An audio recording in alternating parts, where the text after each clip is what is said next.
Ladies and gentlemen, welcome back to the boardroom. I hope everyone had a nice, restful weekend. We're ready to start where we left off, which is the cross-examination of the witness. Ms. Coe, you may continue when you're ready. Thank you, Ron. Good morning, sir. Good morning. All right. Last week, I had questioned you about the training you received related to self-defense. Do you recall that? I did.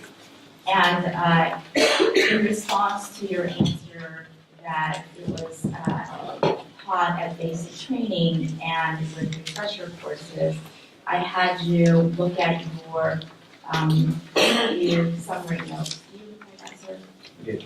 And from your summary notes, you refreshed your memory and stated that you received the training every so often. Do you recall that column? Yes. And in fact, and I want to apologize for this, the every so often answer actually was related to how often you were teaching others on self-defense tactics. Do you recall that, sir? Vaguely. And I want to make sure so that the jury doesn't misunderstand your answer and in the context of what you just brought out. I'm going to ask you to look at Defendant's Exhibit 353 and make sure that when you gave that answer every so often, it was actually in relation to how often you were training others on ground fighting and fist fighting. Can you do that, sir? Yes. May I put you on? You may. Sir, I'm going to ask you to turn to page 3 and look at the top third of your interview. Okay. And if you go down, look at the very first words down the line. There's a line that starts with RD. There's lots to train regarding self-defense tactics. Do you see that, sir? Yes.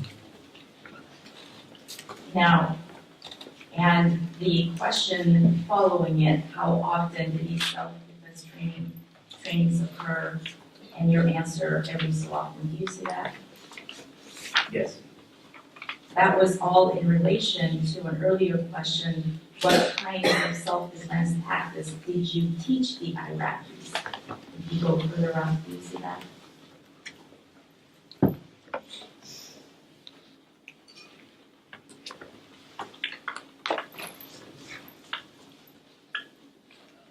Right above the line where it says there's lots of training. I'm just reading the go ahead to make sure it's not being taken out of context.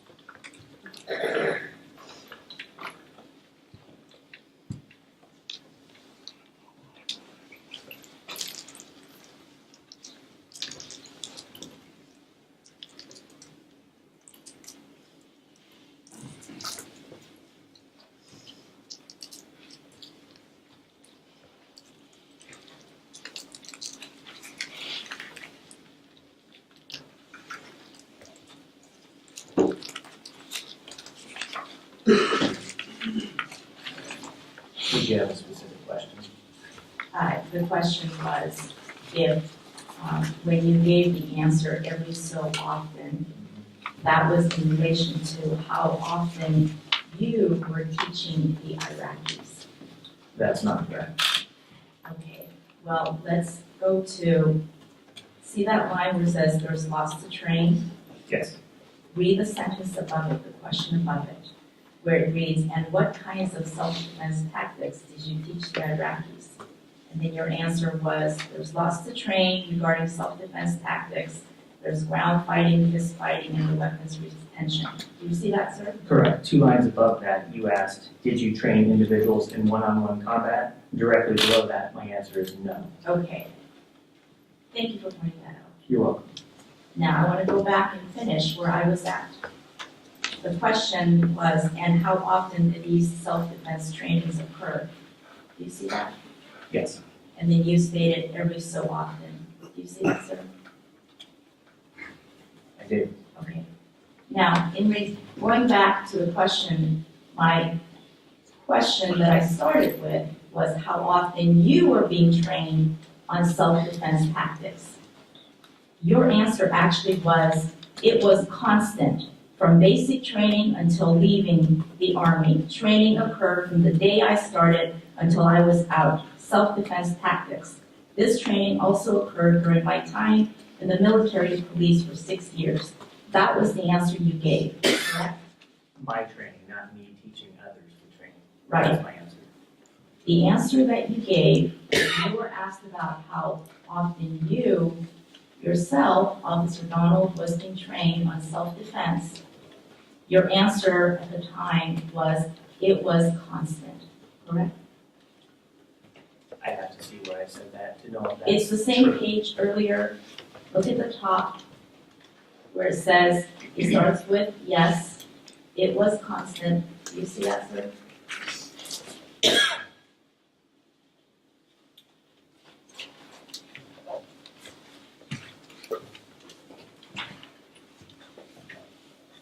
Are you referring to the sixth line? No, Officer Donald, would you like me to show you? Please.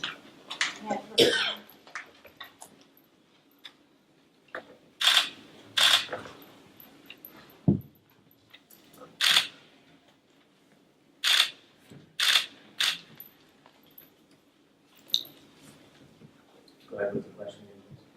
The question was, did you not tell me during the defense interview when I asked you, did you receive any similar training in the military on physical self-defense? Your answer at that time was, yes, it was constant. From basic training until leaving the Army, training occurred from the day I started until I was out. Self-defense tactics. These notes indicate that is what I said. So then the question is, Officer Donald, if that was the answer you gave me back in April of 2016, why you testified that the self-defense training you received occurred as basic training in 2001, 2002, and then you had refresher courses. Why that was your answer during direct examination and cross. That's, to me, that's the same thing. That means the same thing. You believe that the answer that you gave me, it was constant, the same as the answer that you gave on cross-examination? Yes, I do. I see. Thank you. Last time, we also talked about which of the two suspects was wearing the baseball cap. Do you remember that line of inquiry? I do. And you had told the jury, though you did not remember now, you wrote in your statement that it was the suspect in the dark color shirt. Do you remember that line of questioning? Yes. And then I said I was going to come back and show you if you gave a similar statement to Detective Claridge, and I asked if it would be okay with you if I came back to that. Do you recall that? Yes.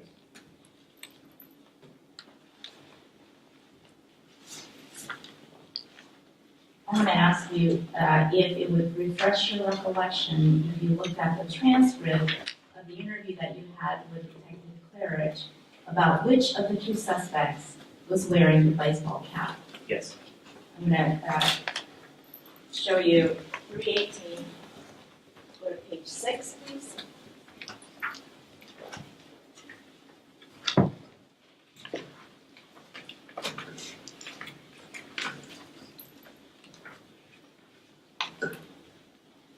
I want to ask you to go to the very last full paragraph where it starts with A for answer. Look at the very first line. Starts with one subject. Read that to yourself. Okay. Now, does that refresh your recollection as to which subject you said was wearing the baseball cap to Detective Claridge? Yes. And which subject was that? Subject in the dark color shirt. Thank you. And I asked you similar questions during the defense interview that we had in April of 2016. Do you recall that? Yes. And at that time, your answer was almost a year after the incident, you stood by your answer that the person with the baseball cap was the one in the dark colored shirt. Do you recall that? I'd have to see the interview. I'm sorry. It's exhibit, not the transcript, the other exhibit. Could you name the exhibit number, please? Sorry about that, sir. Exhibit number 353. And go to page 8.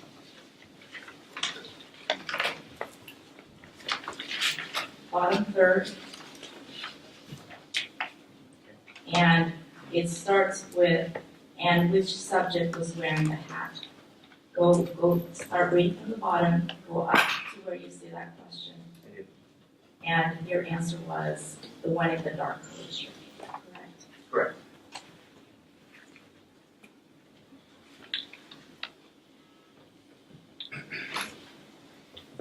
You testified last week that you went to the rear of the patrol vehicle because you wanted to create this distance and to find a more secure location. Do you recall that, sir? Yes. Now, focusing on the rear of the patrol vehicle, there's the driver's side rear and there's the passenger side rear, correct? Yes. And even though you wanted to create this distance and find a secure location, you actually met up with the two suspects at the right rear side, meaning the passenger side of the patrol vehicle. Passenger rear corner, correct? I didn't place myself at the passenger rear corner. I placed myself at the left side of the patrol car, kind of towards the center. Didn't you state to Detective Claridge, initial contact started at the rear right side of the car? I'd have to see that. Okay, exhibit, your transcript, and what is that exhibit number again? 318. Go to C9, excuse me, 9, page 9.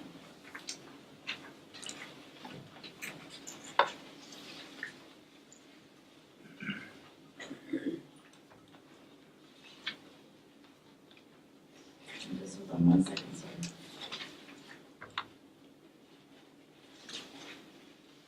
Go to line 6. Start with line 5. Read through line 6.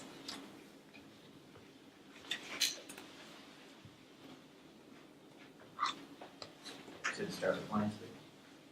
You want to start with line 5 and then read the full sentence on line 6.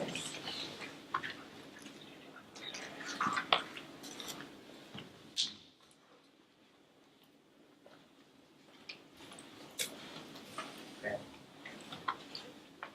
During your interview, 5 days after the incident, when you were discussing how you met up with the defendants, you stated that the initial contact started at the rear right side of the car, correct? Well, it says in there that during the struggle I may have been pushed that way, but I was over that way because I was fighting with one of them. Well, let's see what you actually said. He may have pushed me during the struggle out into the roadway a little bit more centered to my car, but the initial contact started at the rear right side of the car. Is that what you said? That's correct.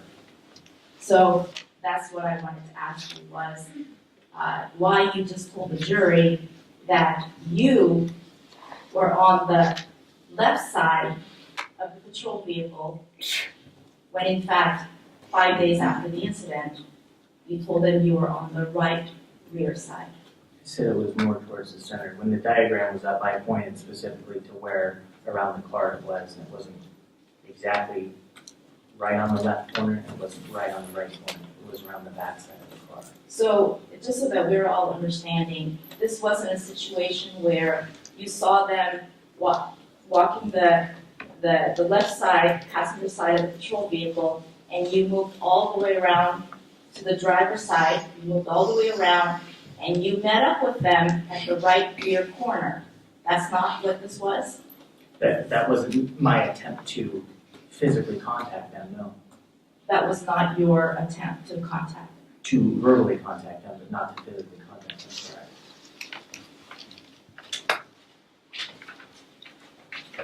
correct. And you testified on direct that you, when you got to that rear of the patrol vehicle, that you gave them some kind of a command. Did I hear you correctly? Correct. What kind of a command was that?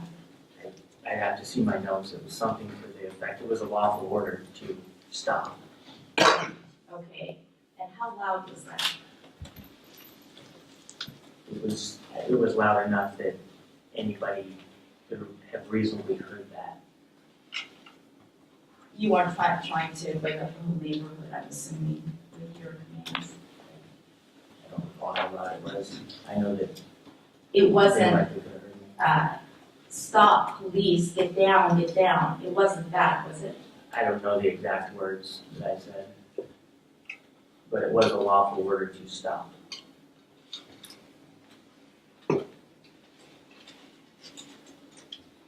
And because there are no cars about and it's very late, you weren't shouting as loud as you can, stop, police, get down, get down. You weren't saying that at that point, were you? I would imagine I wasn't shouting, there wasn't a need to. at the Sure. time. No need to shout.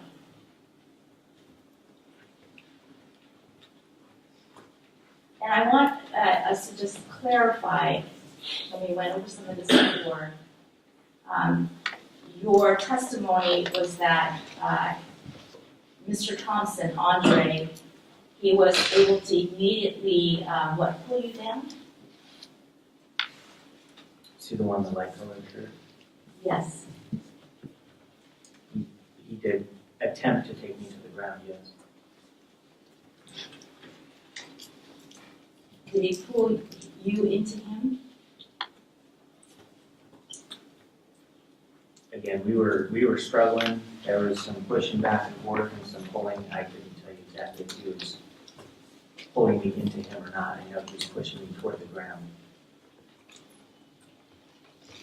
When you say pushing back and forth, are you implying that you were pushing back as well?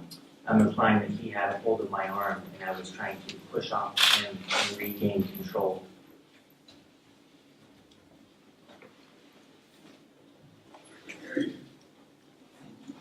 Officer Donald, why did you never tell Detective Claridge or write in your report that you pushed off of him to regain control? Why did you never say that? I need to see the report to know exactly what I said. Okay.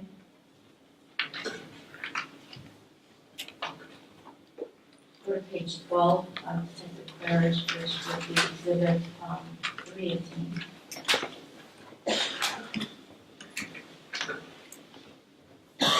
Oh, excuse me, wrong place.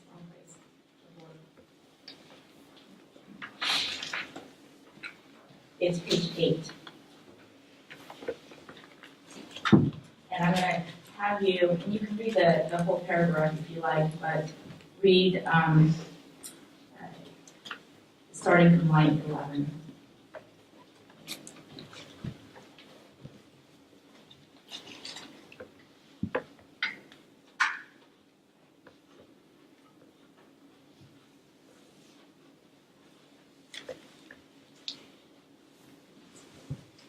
How far down do you want me to read? Well, go from line 11 to line 16.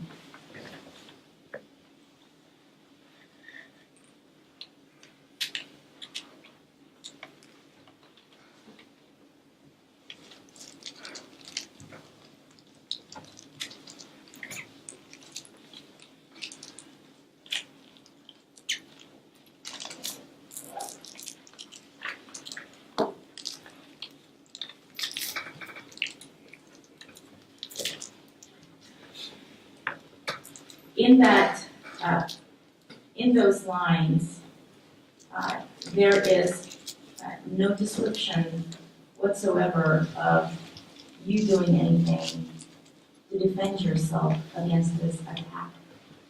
Is there?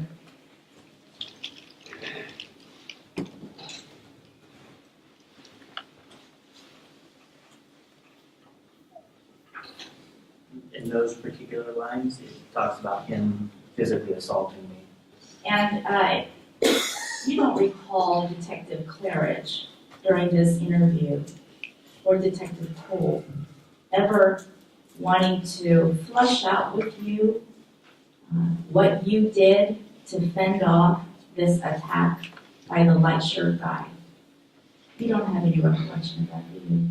I need to reread the interview to know if that was discussed. Would it surprise you that you were never asked any of those questions, those flushing out questions about what you did? Would that surprise you?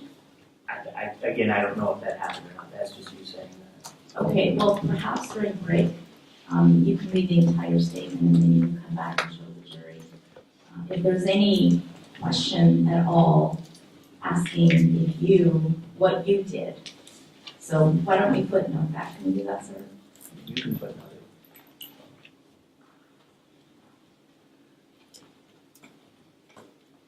I'd object to that witness's response. It's inappropriate.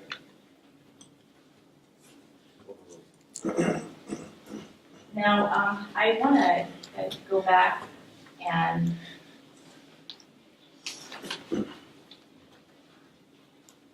talk about, and just to clarify, I asked you which arm you were attempting to grab. Do you recall me asking that last week? I don't. Okay.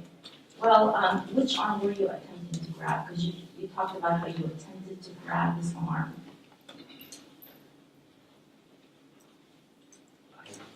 He had a hold of my right arm, so I can only assume I was using my left arm to grab a portion of his or an arm or whatever I could. Did you write, I responded by attempting to grab hold of his right arm with left hand? It's possible I need to see that. Okay, I apologize. You don't have your written statement up there, sir? I do not.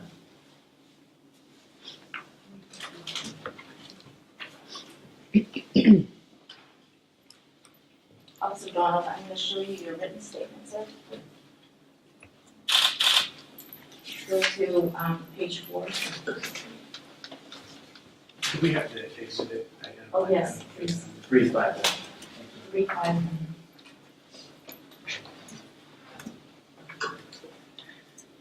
Go to the third full paragraph, the first 2 lines. The subject reached out. You see that? And see if that refreshes your recollection as to which arm you were trying to grab. Yes. Okay, so you're trying to, he, the light colored shirt guy, has your right arm pinned against your chest, correct? Correct. And you're trying to grab, attempting, but did not accomplish, you are attempting to grab his right arm, correct? Attempting, yes. Yes. And then we've established that he's pushing you down onto the ground with his other hand, correct? Attempting to, yes. Attempting to. And so that's why you have to take your gun from the left side of your holster with your left arm, take the gun out, right? No, him pushing me down to the ground did not cause me to draw my firearm. Right. And I thank you for clarifying that. Ultimately, you had to take the gun out with your left arm, correct? My left arm was the only arm available to do so. So then if he's got you by the back with his one hand, got you pinned with the other hand, how would he have grabbed your left arm to make those marks? And again, last week's testimony, I wasn't saying he left those marks. I'm saying those marks weren't there before the incident, and they were there after the incident. Sir, you had 5 days to think about this event, correct? And you testified that you were thinking about this incident a lot, correct? Correct. During those 5 days, did you ever say, hey, I wonder where I got those marks? I wonder if it happened during the incident, the altercation on the early morning hours of May 21st. Did that thought ever enter your mind? I never said that to myself. So is that why when you met with Detective Claridge, you didn't go, when he asked you if there's anything else that you want to add at this point that you feel is important, pertinent to this case, when he asked you that question, anything else important or pertinent, because you didn't even think about it during those 5 days, is that why you never mentioned, hey, I think these marks, I'm not sure at what point, but I think these marks happened during this struggle. Is that why you never told him that? Right, the thought did not cross my mind. Okay. Now, during the defense interview, you were asked, is there anything you believe you should tell me that I did not ask? You were asked that question and your answer was no. Do you recall that? I need to see that. Okay. And if you can go to, this is 354.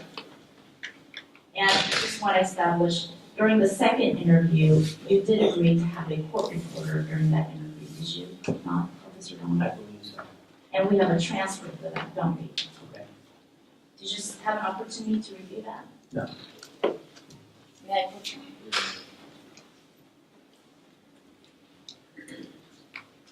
Sir, I'm going to ask you to go to page 39.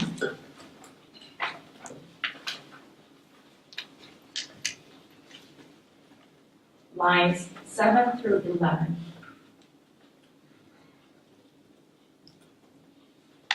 Refresh your memory, sir, as to whether or not I asked you that question. Can you repeat the question? The question was, do you recall me asking you, is there anything that you believe you should tell me that I did not ask? And your answer was no. Do you recall that? I do. Now, having your memory refreshed by looking at the transcript, that is the question I asked, and your answer was no, correct? Correct. And so then I followed up that question with any detail you believe is relevant to what happened. Do you recall that question? I do. And your answer was no, correct? Yes. Now, this second interview happened in July of 2016, correct? I don't know. Do you want to go to the very first part of that interview, sir? And it'll have the date. The very first page.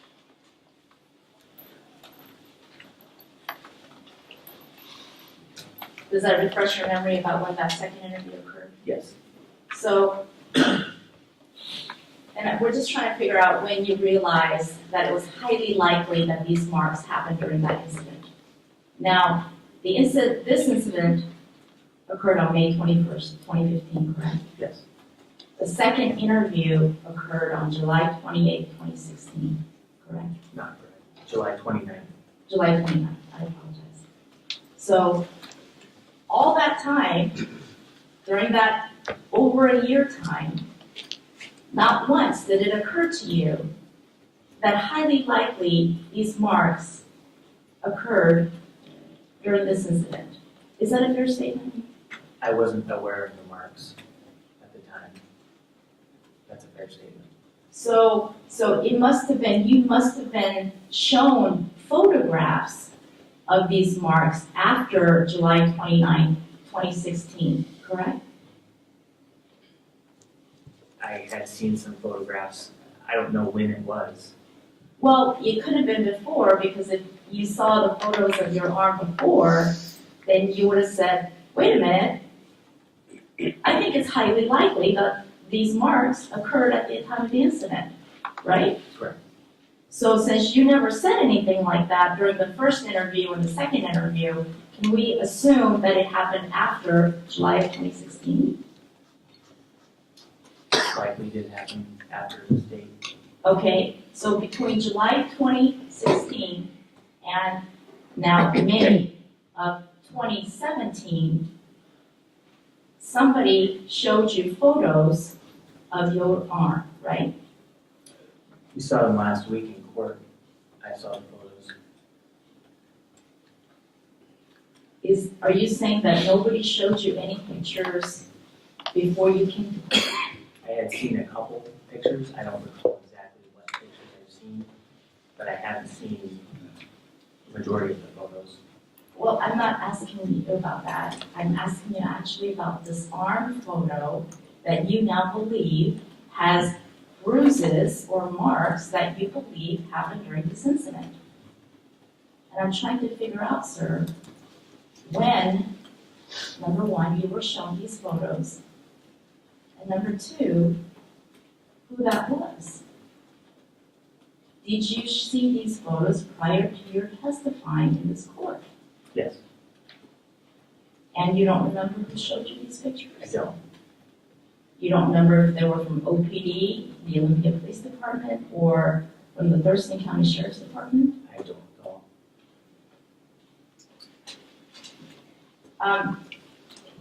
I started out actually the last time we did the cross-examination asking you if you had seen any photographs related to this case. Do you recall that?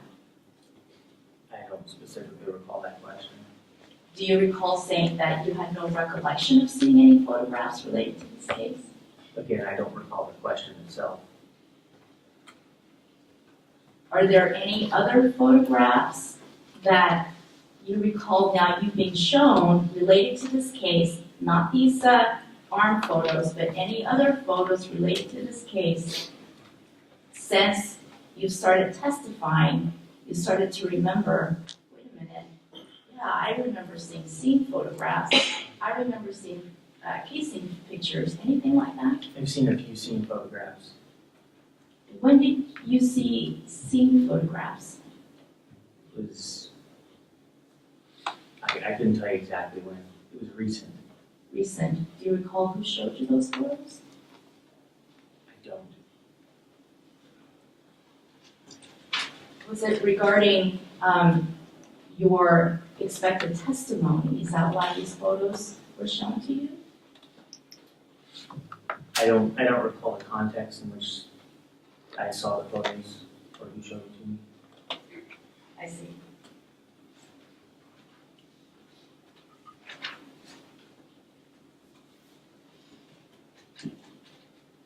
And I want to make sure that I understood you.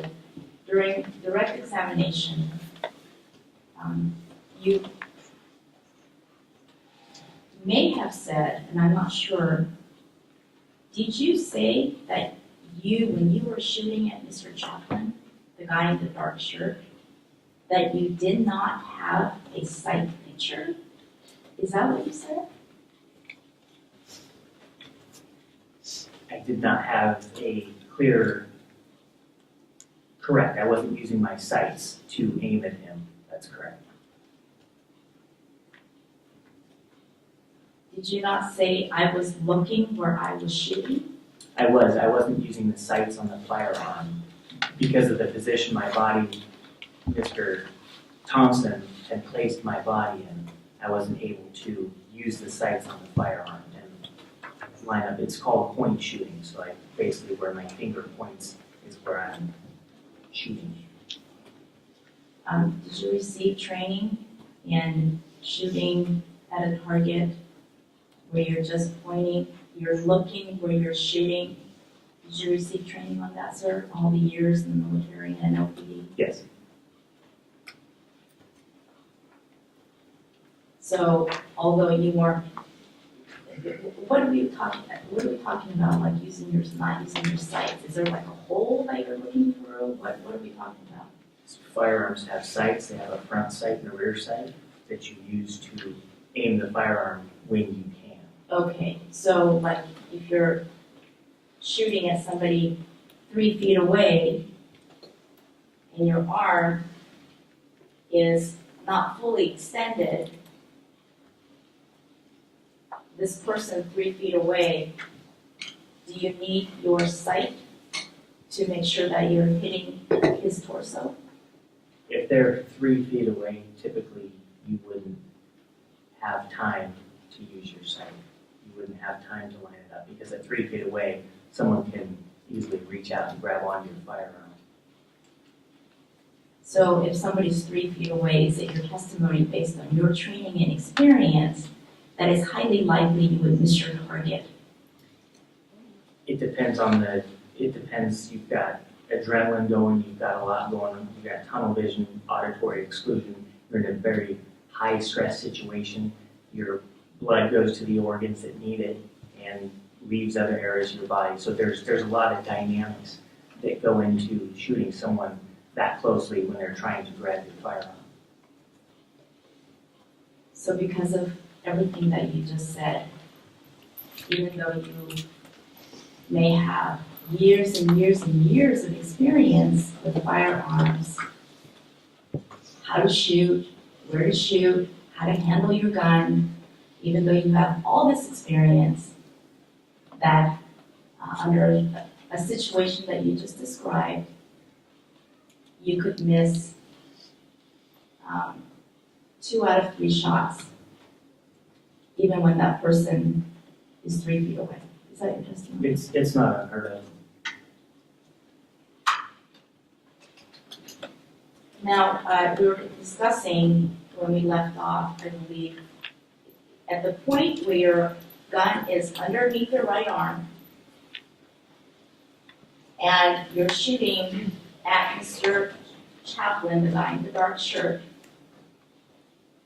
the muzzle of the gun, we were talking about whether it was pointing more upward or downward. Okay?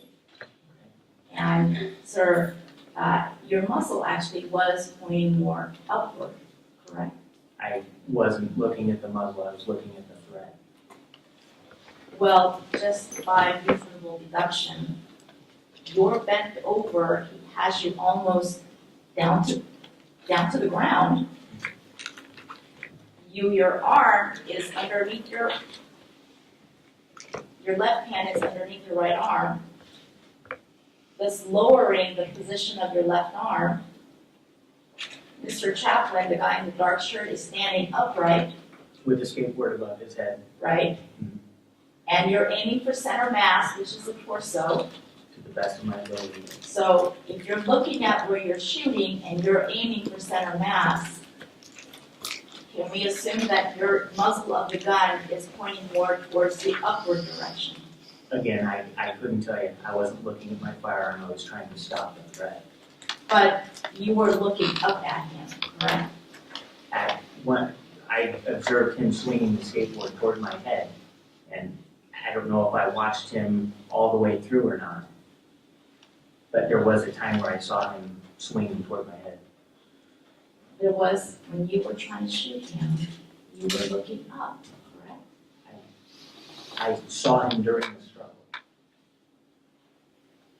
Well, didn't you tell Detective Clerge that you were looking up? I need to see that. Page 8, exhibit 318.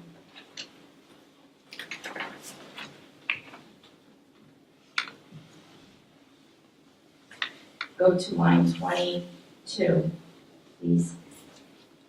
Read that full sentence and see if there's this comment by you that you were looking up.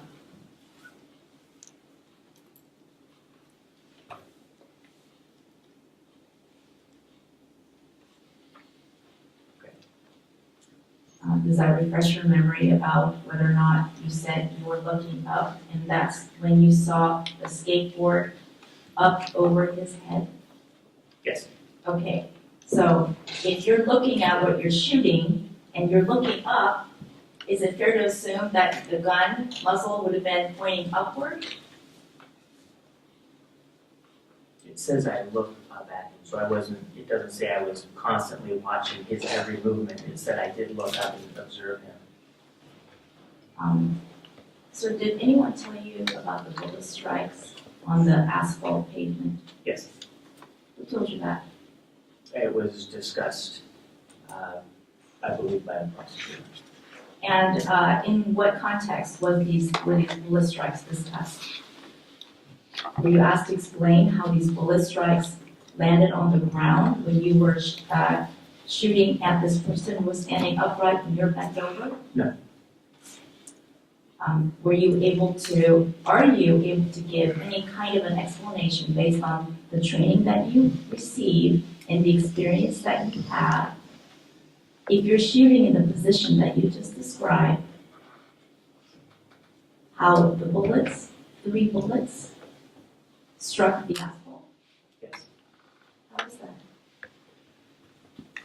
So when you're using a hand, there's a name for it, which I don't recall right now, but when you're using a hand, there's what's called a sympathy reflex, for lack of a better term, that your other hand kind of does the same thing. So if you're gripping something and you're not consciously thinking about it, typically your other hand wants to or starts to do the same thing. So when I'm fighting with Mr. Thompson, we're pushing, shoving, grabbing at things. I pull my firearm as it's coming up toward Mr. Chaplin. My assumption is that because my right hand was gripping and squeezing and fighting, likely my left hand was responding or giving a reflex similar to what my right hand was doing, which caused the firearm to discharge.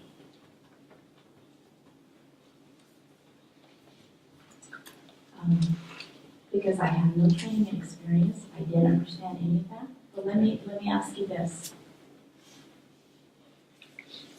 Why didn't you tell that story to Detective Claridge, or write that in your statement, or tell me during the defense interview number 1 and defense interview number 2?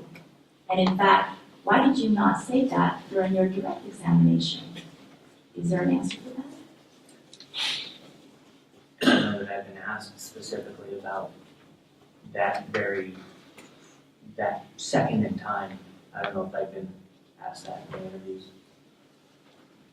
The prosecutor didn't ask you when you guys were discussing these bullet strikes? Again, I'd have to look at the interviews to know, but I don't recall specifically being asked about that, no. So you just thought of that right now yourself? No, that's just, it's something you know or you're trained on. It's part of firearms knowledge and understanding.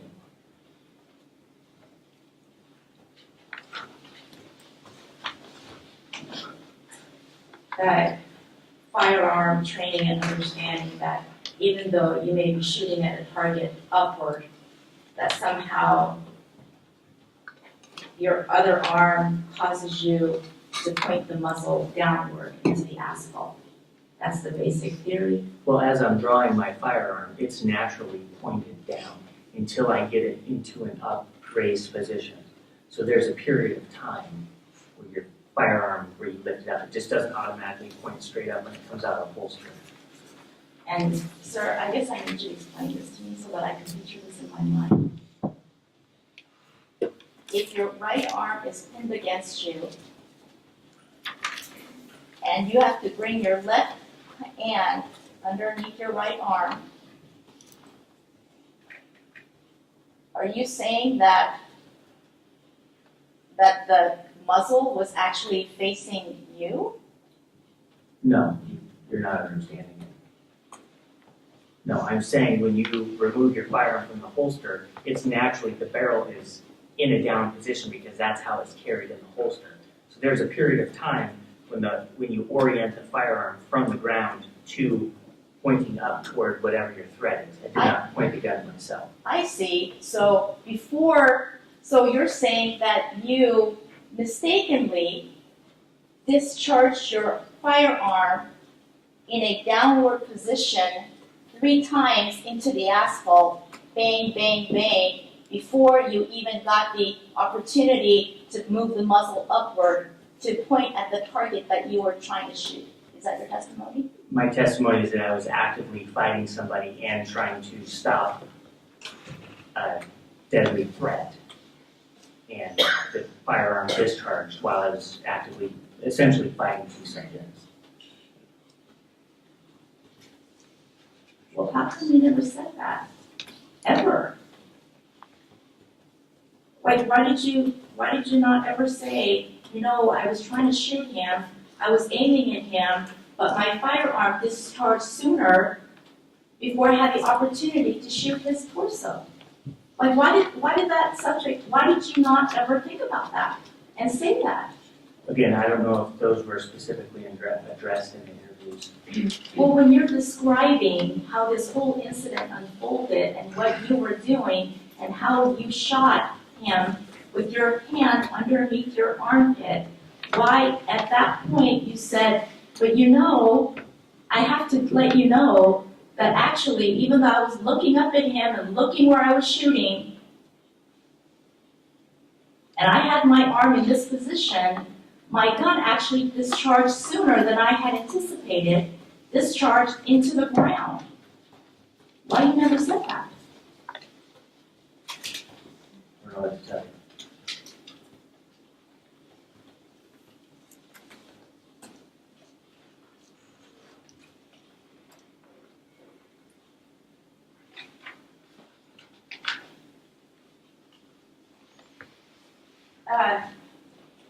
After you were released by the guy in the light shirt, you're by the patrol vehicle and you're released, did you see him look around for his skateboard? Not that I recall. I wasn't paying attention. Well, you testified about how the tail light from the vehicle and the light from the house illuminated that area, the rear of the patrol vehicle, and that's why you didn't need a flashlight. So I'm asking you, did you see him grabbing his skateboard off the ground since he used both his hands to attack you? Did you see him do that, sir? Again, I don't recall. I was paying attention to the subject in the dark colored shirt.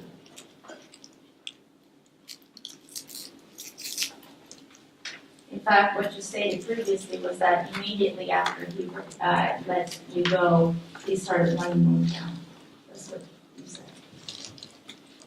Is that your recollection? I need to see that. No, I said that.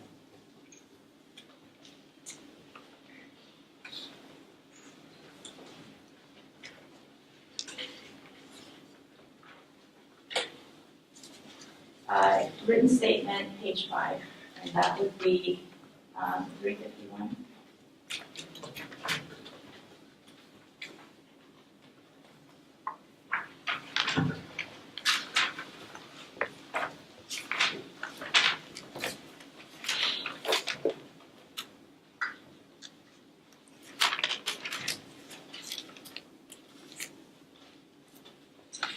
The last full paragraph, go to the last full paragraph, the last half of that paragraph starts with the sentence, begin running, those words, begin running. Can you see that, sir? Begin running.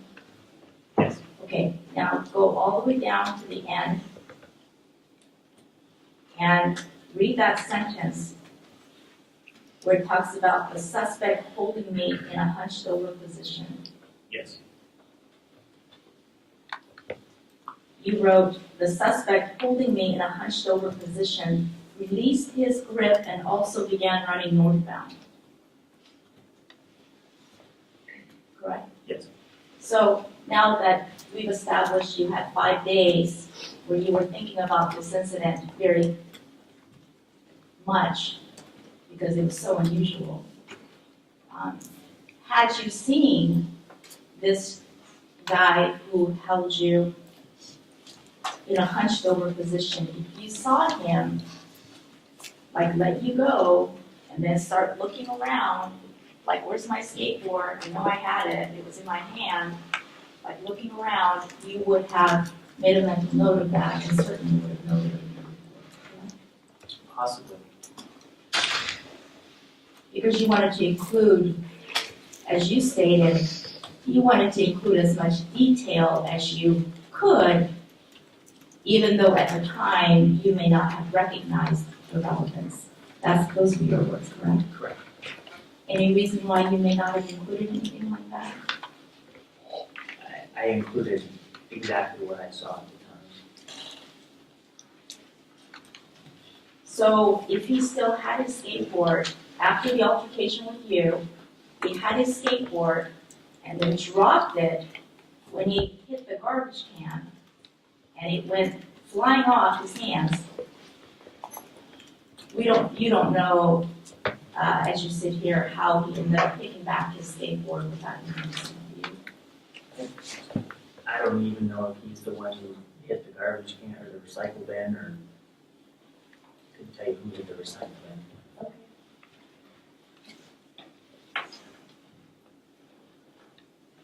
I want to talk to you about the location of the shooting near the patrol vehicle. The location, did you state during your direct examination that you were facing south? Did I hear you correctly? At which point? At the point the shots are fired. South, was facing in a southwest sort of direction, if I recall correctly.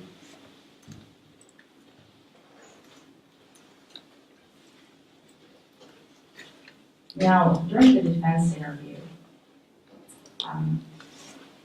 I asked you a lot of questions about which direction you were facing when the shots were fired. Do you remember that? I don't. You do remember, however, telling me that you were still facing towards the northwest direction. Isn't that what you said? I need to see that. 353 exhibit, page 12.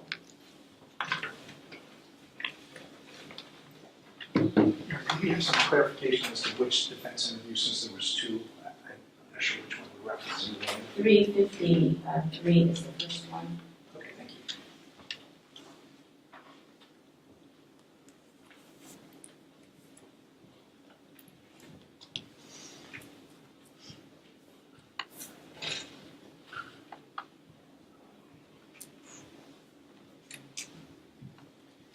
I'm going to ask you to look at the last third of your statement.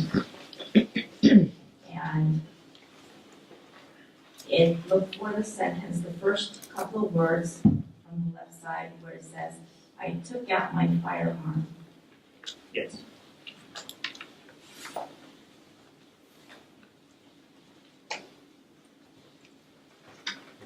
Oh, yes, we're in the right place.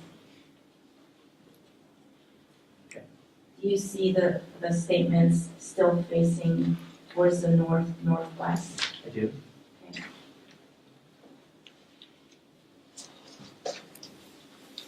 Now, I'm going to ask you to turn to page 13, the next page.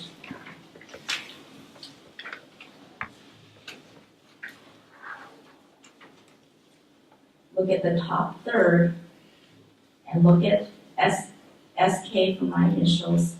And then the question, when you're firing your weapon, you are facing which direction? Do you see that question, sir? Yes. Do you recall do you see your response to that? Yes. Your response was northwest, west, yes. Let me clarify. I was looking where I was shooting, but my body was facing northwest. That was your statement, correct? Yes.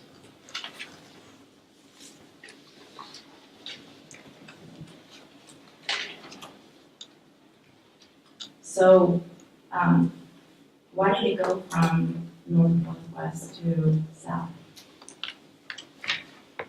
Went from northwest to west to southwest because I was actively fighting.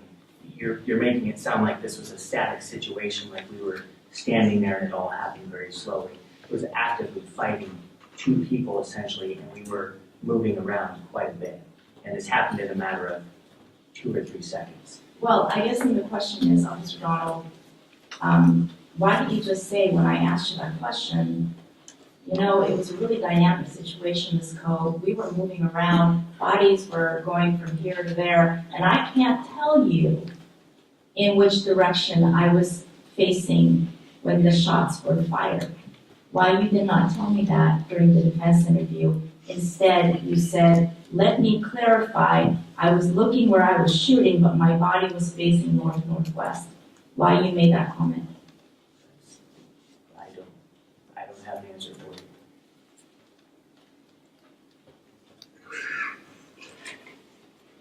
you. You were playing out this scenario in your mind during those 5 days when you were thinking about how the shooting occurred, correct? Yes. And in fact, we've established that you being held in this position defenseless with Mr. Chaplin, the guy in the dark shirt, getting ready to strike you over the head with his skateboard. That moment in time was something that you could not forget. Is that a fair statement? It's not a fair statement. Defenseless is your words. I obviously was not defenseless because I was able to defend myself at one point. Thank you for correcting that. You're welcome. So this moment and just playing this out in your mind, you anticipated, did you not, that you're going to be asked a lot of questions about your positioning in relation to the patrol vehicle when the shots were fired. You knew you were going to be asked a lot of questions about that, right? Absolutely. You knew you were going to be asked a lot of questions about it because you knew there were casings that were located near that patrol vehicle, correct? I didn't know exactly where the casings had landed. Anticipating that you're going to be asked a lot of questions, did you ever think to yourself, I won't be able to give an answer because I really don't know, because it was really dynamic, because we were moving around, and if they try to pinpoint me down to where I was and which direction I was pointing, well, I'm not going to be able to give that answer. Did that thought ever enter your mind? And my thought was to answer the questions to the best of my recollection to help the investigation, and that's what I did. Okay, so what I'm going to do now, officer, is I'm going to show you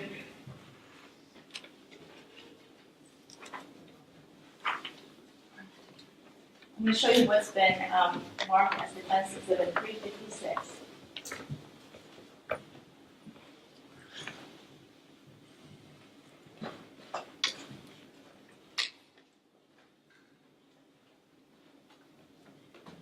And what I'd like for you to do, sir, is take this Sharpie. I want you to mark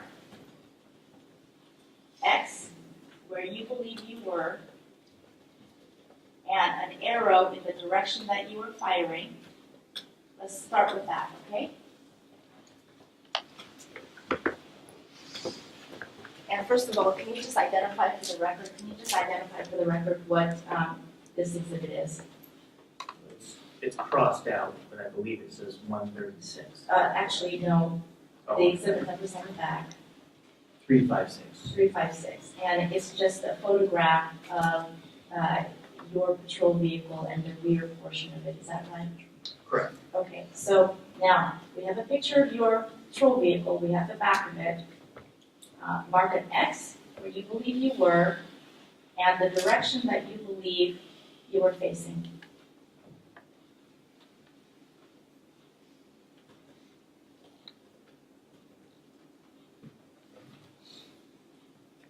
So I chose to do a circle instead of an X because I can't pinpoint my exact location, but I outlined a general area of where I was.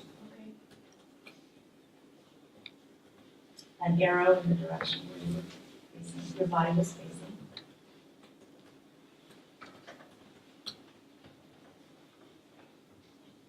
During which portion? Because again, I don't recall exactly which direction. It was somewhere to the west. But during the incident, I was pushed and pulled various directions, so I couldn't tell you which exact direction I was pointing when each round went off. Well, when you told the jury that your body was facing south during your direct examination, what were you referring to? Why did you say south? It was somewhere between south and west and northwest. So I guess I'm confused on exactly where you want me to draw or point to where my body was during which part of it. Okay, and if you can, I want to ask you the same question that I asked you during the interview. When you're firing your weapon, you are facing which direction? That's the question. Okay. And can you put an arrow in the direction that you were facing when you're firing your weapon? I can't tell you exactly which direction. I can broadly say it was to the west. Okay, so you did an arrow to the west. Now, put the letters me next to it. Put the word me for that arrow so we know what that arrow represents.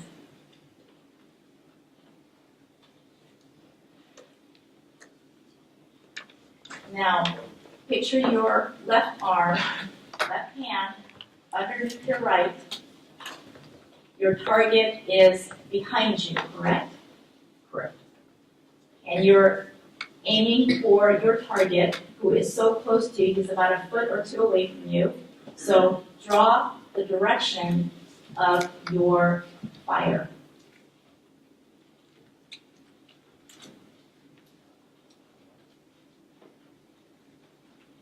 I couldn't tell you which round went which direction. I'm not asking you that, just the direction that you You're asking me to draw an arrow which direction I was firing. I can tell you that he was moving. He wasn't just standing there, and I was moving opposite of him. So we weren't moving in sequence. We weren't just standing there. So I couldn't tell you.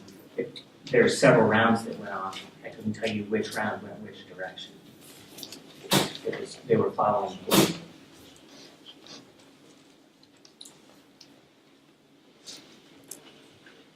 Let me see if this refreshes your memory. You stated during your interview that when the shooting occurred, you were still at the right rear corner of the vehicle.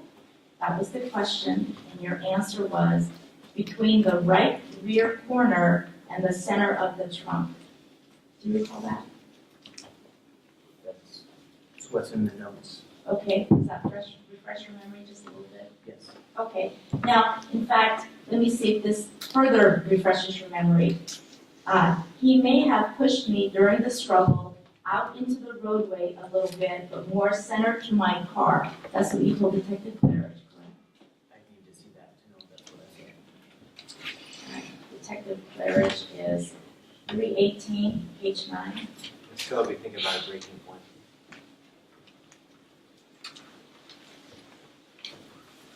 Maybe cross off of That makes sense. this. Thank you. Page 9, sir.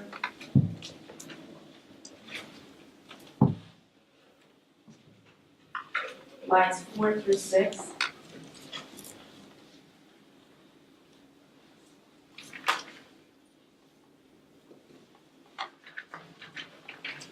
Okay, so I want to see if all these statements are helping you refresh. And Officer Donald, we're going to take a break. And if during the break you want to go ahead and do that summary interview that you wanted to review, That's you that said I should review it. I never recall saying I wanted to review it. Okay. Your Honor, perhaps at this point. All right. So, ladies and gentlemen, we are going to take our mid-afternoon break. At this point, we will excuse you back to the jury room for your break. We'll call our 4 rules, and we'll see you back in the courtroom. By now, you know the way breaks. Back, ladies and gentlemen, we will continue with the cross-examination of of the witness. Mr. Farrell, you may continue. Okay.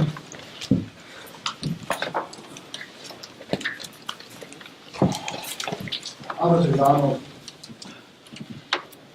on the early morning hours of May 21st, 2015, it wasn't your intention to kill an African American. Absolutely not. Do you respect African Americans? I respect everybody. Do you respect young African American men as well? Doesn't matter the age or the race. Respect everybody. Dr. Martin Luther King Jr. Do you respect him? Absolutely. Did you respect him at the time of the shooting of Andre and Bryce? I wasn't thinking about Martin Luther King at the time of the shooting.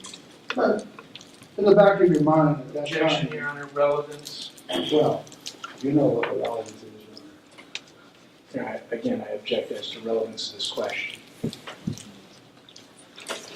Foundational,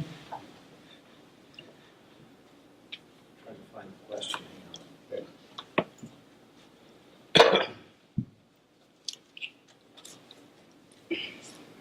Back of your mind. front of your mind? I can skip that question. All right, please. Okay.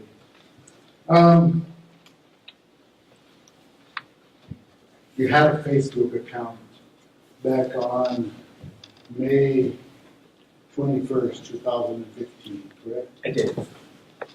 Within a day or two after this shooting of Andre and Bryson, you took that Facebook account down, didn't you? After I realized people were taking photos off of it, yes. Irrespective of why, but you took it down, correct? Within a day or two. Because people were taking photos Did off you of it, not yes. take it down within a day or two? Yes or You know, to no? let me finish it. Well, no, For it's the a yes or no question. And I answered yes. Okay. Would you tell the jury if you had a picture of Dr. Martin Luther King Jr. on your Facebook account? Did you or did you not? There was a photo that was, So yes, had my name attached yes to or it. no? I don't know if it was on my account. It was on It your, was, you don't recall testifying that it was on your Facebook account, profile? it was part of my Profile. Facebook page. Right.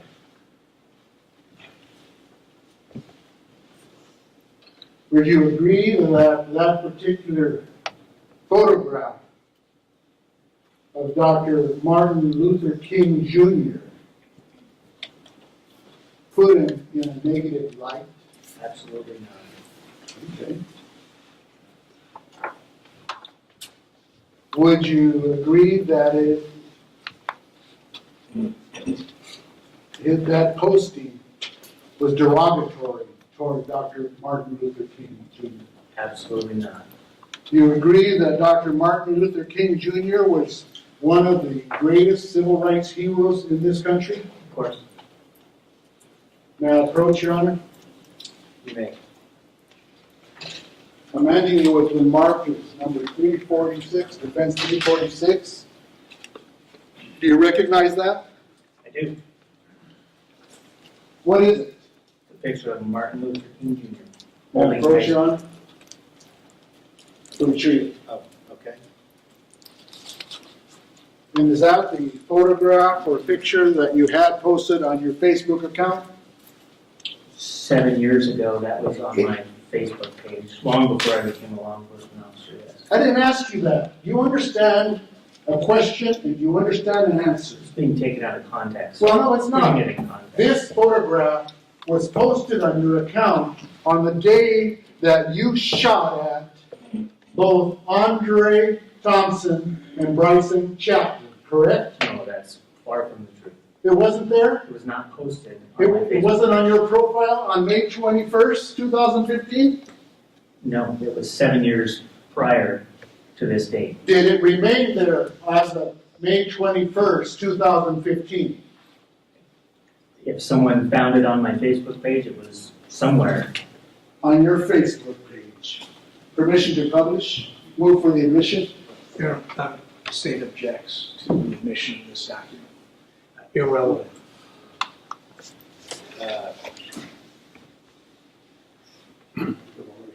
Yeah, based on a new argument?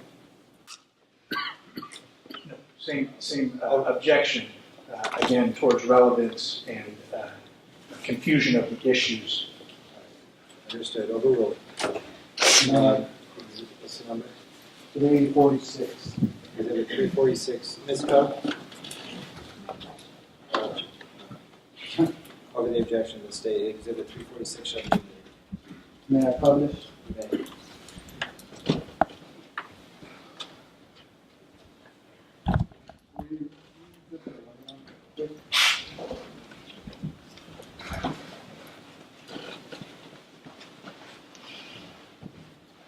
Officer Donald, you see number 346 on the screen? I do. Is that a true and accurate depiction of Dr. Martin Luther King Jr. as it was found on your Facebook profile?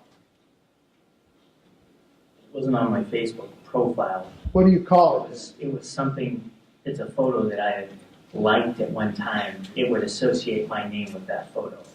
But it was found on your page, correct? So at some point, my name was associated with the photo. You didn't block it, did you?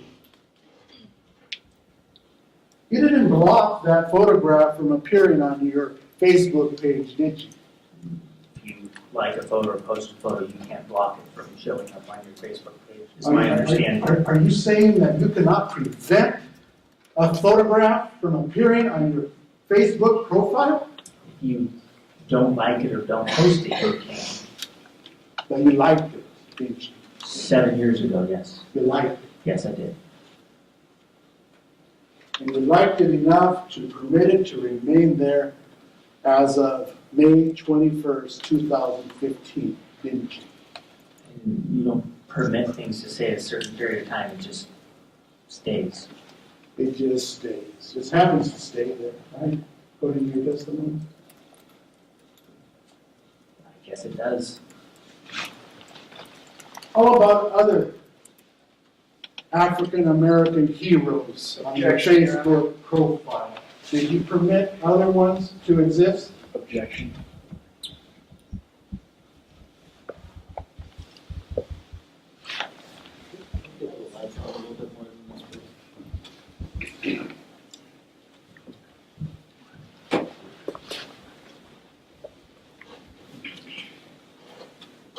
Sustained. So sidebar, ladies and gentlemen, please talk amongst yourselves. Ladies and gentlemen, thank you for your patience. Mr. Trejo, you may continue. Okay.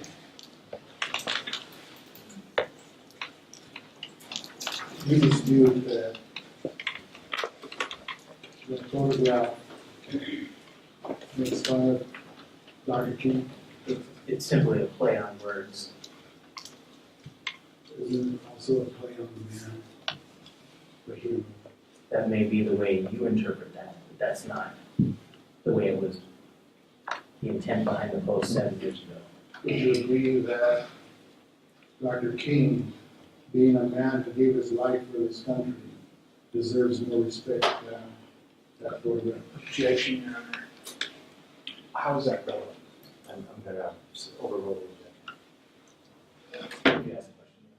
Sure, would you agree that Dr. King deserves far more respect than that which is depicted in the photograph, number 346? And that's not meant to disrespect him at all. That's how you may see it, but that's not the intent.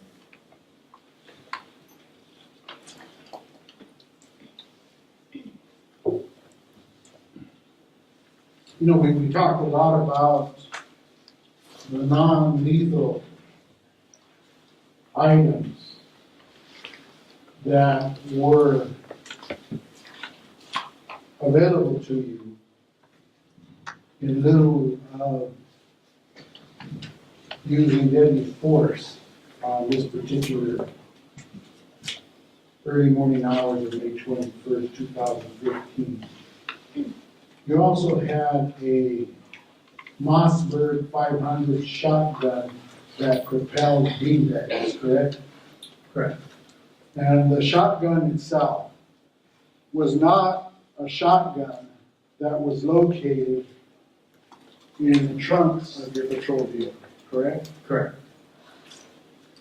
The shotgun, the beanbag shotgun, was located right next to where you sit inside the vehicle, correct? Yes.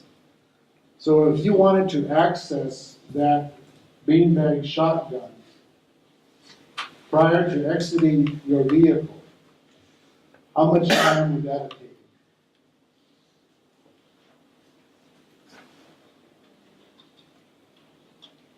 There's several steps to get the shotgun from the mount. How much time? I've never timed myself, but there are several steps to remove it from the mount. All right, let's go through it step by step. What's the first step? You have to find the button to unlock the mount, which is not located on the mount itself. Find the button in your patrol vehicle. How long do you think that would take you to locate? A second. Okay. Maybe even less, huh? Again, I've never timed myself. But it's just a button, it's nothing fancy, correct? It's located up underneath the computer mount, so it can be a little difficult to access. It's up on, So you very close to reach, the computer you mount. reach over and you push a button, right? No, I just explained how to get to it. It's a little more, It's it's just not right there. a little more complicated because it takes a full second to get to. So what's the next step? Then it unlocks, you depress the button, it unlocks the mount. So as soon as you press the button, it unlocks the shotgun's mount? It does. Okay, and when you say unlocks the shotgun mount, that means that the shotgun comes free. No, it's not right. Okay, what happens? You have to open the cage that surrounds the shotgun barrel that's locking it into its mount. So you have to reach back behind your right shoulder and you have to flip open the cage around the barrel, Another step. Roughly. roughly. Okay, what next? You have to pull the shotgun out toward the computer, toward the front of the vehicle to dislodge it from the mount around the barrel. Push it forward, Pull it forward. pull it forward. Less than a step. Like the Okay. Then the third step, or fourth step? Because the shotgun's so tall, you have to maneuver it. It's very close to the ceiling once you pull it from the mount. So you can't be sitting in the vehicle, or it's very difficult when you're sitting in the vehicle to pull the shotgun from the mount. Okay, so that means you'd have to get out, reach in, pull it out. Not that simple. You have to maneuver it because you're either hitting the bottom of the mount or the ceiling as you're trying to get it out of the mount. All right. But put it all together, and we're talking a matter of a few seconds to get the beanbag shotgun out of your vehicle, if you so desired. Correct. Not a complicated procedure at all, correct? Correct. And certainly far less lethal means than shooting at suspects with your .45 caliber firearm, correct? It's considered less lethal. Because those beanbags are not designed to kill. They can. Excuse me, but those beanbags are not designed to kill. Designed to incapacitate, but they can kill. That's why it's You called have to less throw that in. lethal. Less lethal means less lethal, less likely to kill, correct? Correct.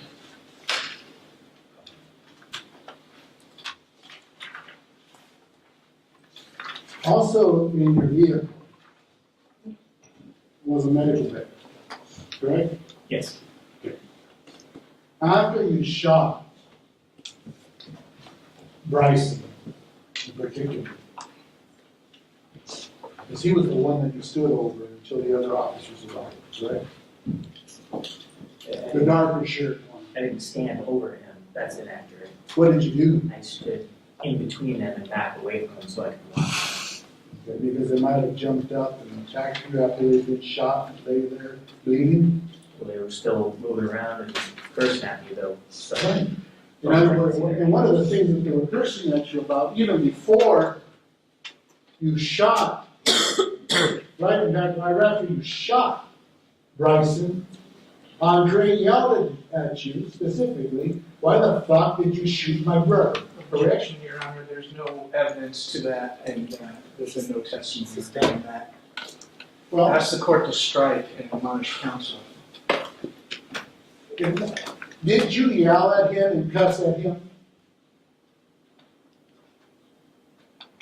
Did I yell at him?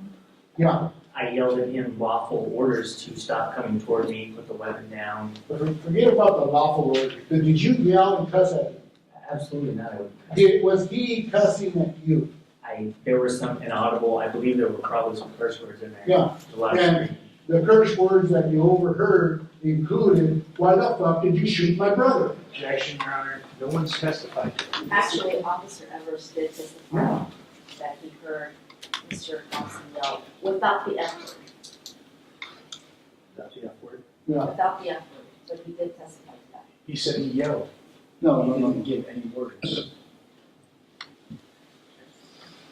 He's asking a specific statement that's not in Well, evidence. that is true, that, Mr. Trejo, I don't recall the specific statement, but unless there's any objection. I don't recall what was made by, what was stated, but Ms. Coe is suggesting he did not include the word you were infusing in there, so there's the same The objection. earlier testimony didn't, but he was there, he's the one who tried it. Your Honor, again, objection. He didn't ask what the witness, what the person said. He's repeating the Understood, statement. understood.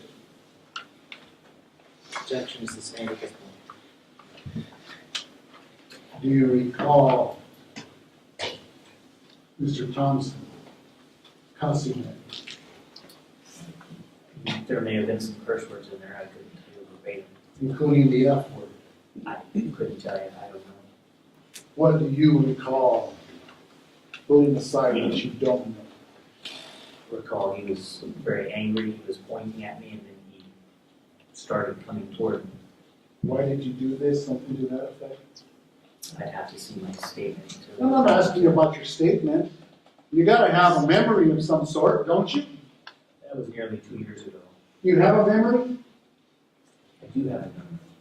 What do you recall, if anything? I'd have to see my statement. No, what do you recall, if anything? Without looking at your statement. Recall he was yelling and angry. Okay. But you don't recall what was being said in your direction. I Is that don't- right? That is correct. When you're engaged in this type of situation, should you wait for backup? I can't say I've ever been in this type of situation where I've been attacked by two subjects. In retrospect, should you have waited for backup? Objection, relevance. Sustained.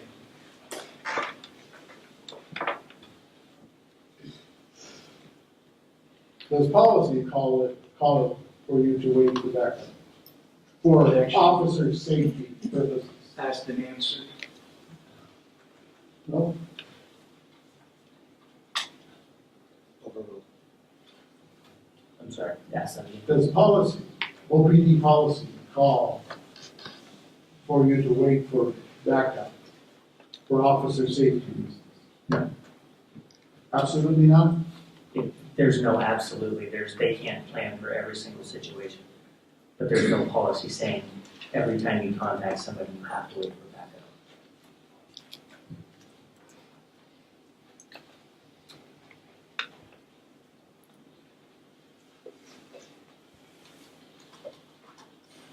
You had an adrenaline rush when this was going on. Is that fair to say? My adrenaline was Pumping. flowing, yes. So, tell the jury what that means. It's known as an adrenaline dump. Basically, you've got a lot of adrenaline flowing to you.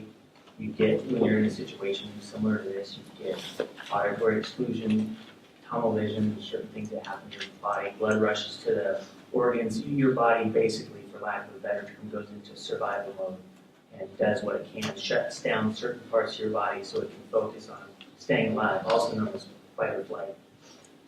You also forgot to mention one of them about the auditory. I did mention that, What is that one? auditory exclusion. Okay. Meaning you can't hear what's going on because of the adrenaline rush. No, Exclusion. that's What does not what that that means. That means you're focused, things sound like a gunshot. It's very loud and alarming to somebody who's not expecting it, but when you're holding a firearm and you're shooting in a situation like this, it's not as loud as it would be. Your ears kind of deafen the sound of the shot. And that's what auditory exclusion means? Correct.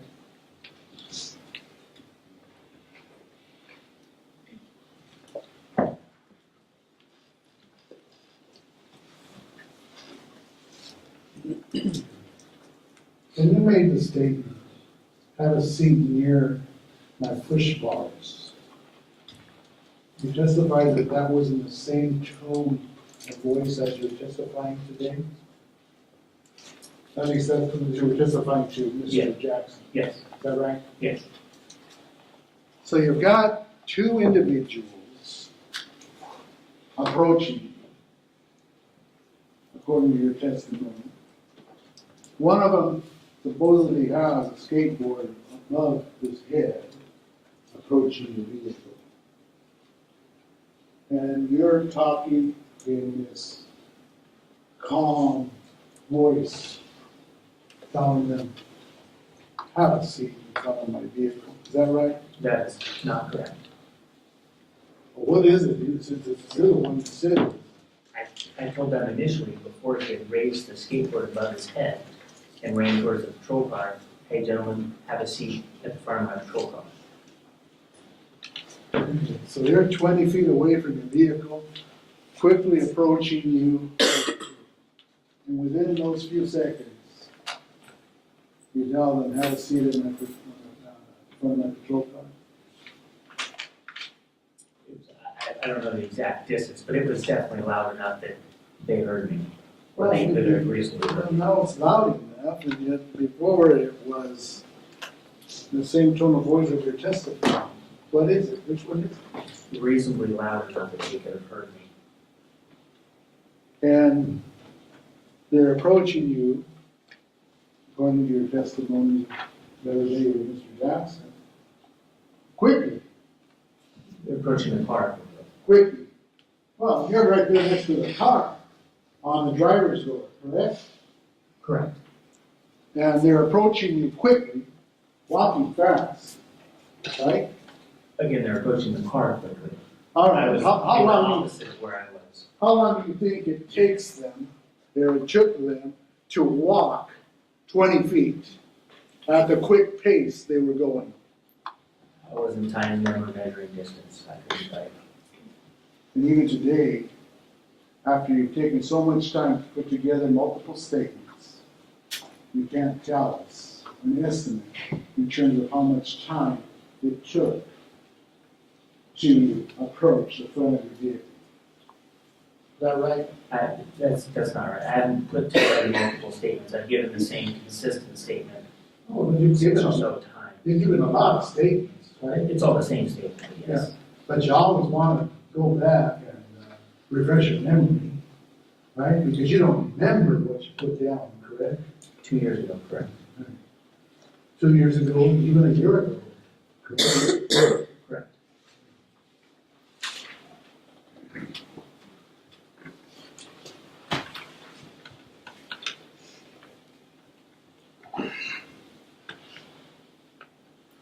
You put yourself, according to your story, in a position of danger, didn't you? I mean, you got these people walking quickly toward your vehicle, walking quickly toward the side of your vehicle, and then you remove yourself from hiding behind the door to go back and deal with them one-on-two instead of just getting on the other side of the door or in front of your vehicle and protecting yourself. Right? No, that is incorrect. You didn't do that though, did you?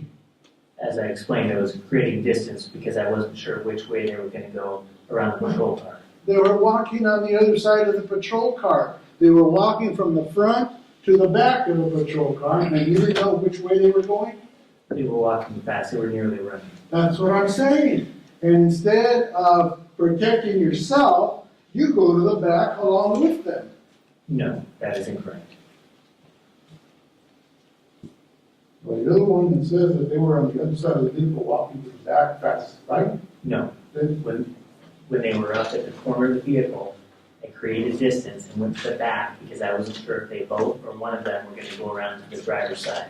By the time I got to the back, they were around the back as well. That was my That's what I mean. that was my testimony. You went to the back, you joined them in the back. No, my purpose wasn't to join them in the back. But that's what you did. Inadvertently, they ended So up, inadvertently, you joined them in the back. Is that right? my purpose in doing that was to create distance from them. But you They inadvertently did not create distance. Your You inadvertently Your Honor, I have joined. an objection. The witness hasn't been allowed to finish his answers. Mr. Trejo has started questioning and interrupting. Mr. Trejo, please let the witness finish his answer before you ask him a question. That's, we can go on to another area. Okay.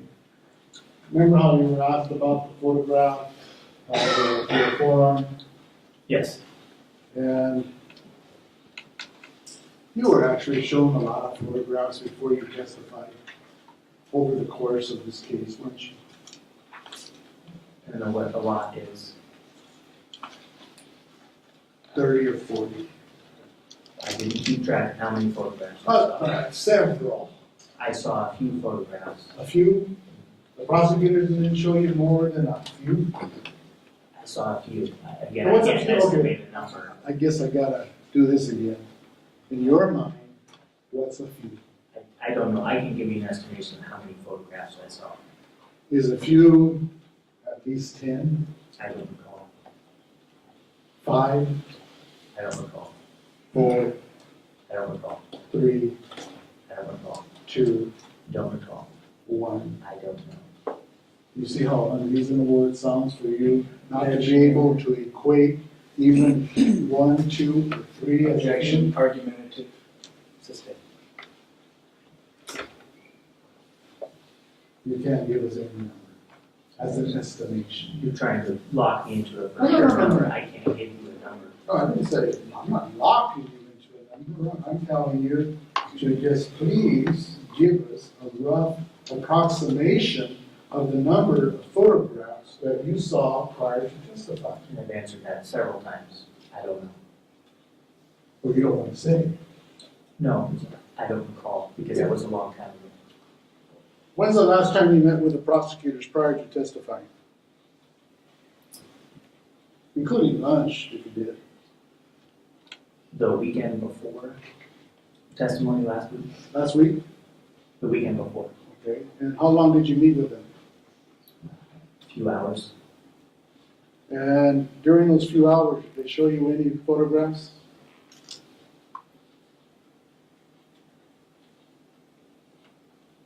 Maybe a couple in that interview. Maybe a couple. How many is a couple? Again, I wasn't keeping track. I couldn't give you a number how many photographs I've seen. 5, I don't know. 4, I don't know. 3, I don't know. 2, I don't know. 1. Couldn't tell. You couldn't tell the jury if you even saw one photograph despite testifying that you saw a couple.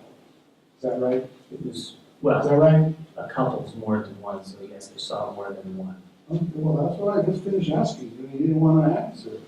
You didn't know. I can't give you an exact number. Again, you're trying to lock me into a number. I don't know a number. I wasn't keeping track. Did I ask you for an exact number? You're trying to. Did I ever say give me an exact number?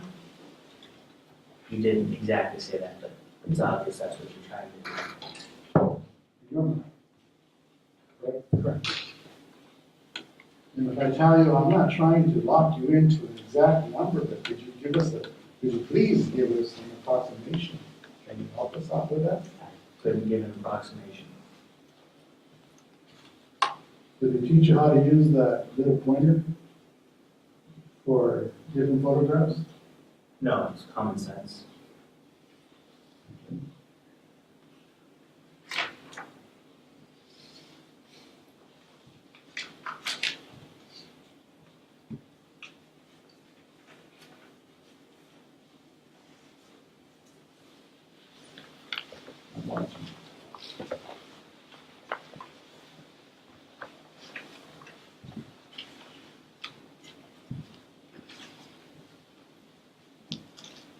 But the two photographs that we did see included the forearm and your hand and your palm, correct? You saw those. I don't specifically remember the palm photo, I do remember the arm photo. What about the back of that hand? Yeah, that was included in the arm photo, I believe. Two separate ones, but you remember those. Remember my arm in one of the photos. Okay. And for sure that those markings did not take place during this incident, correct? My testimony was I don't recall if they took place during the incident. You can't tell the jury that they did. I can't tell the jury for sure when they occurred.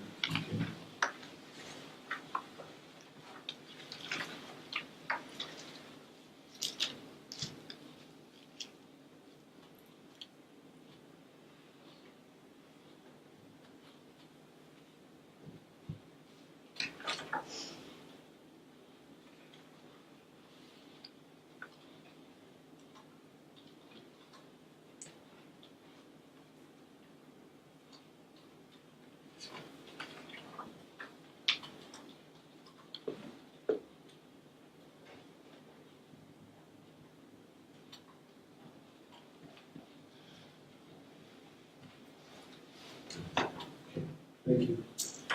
Thank you, Mr. Trejo. Mr. Jackson, redirect. Yes, sir.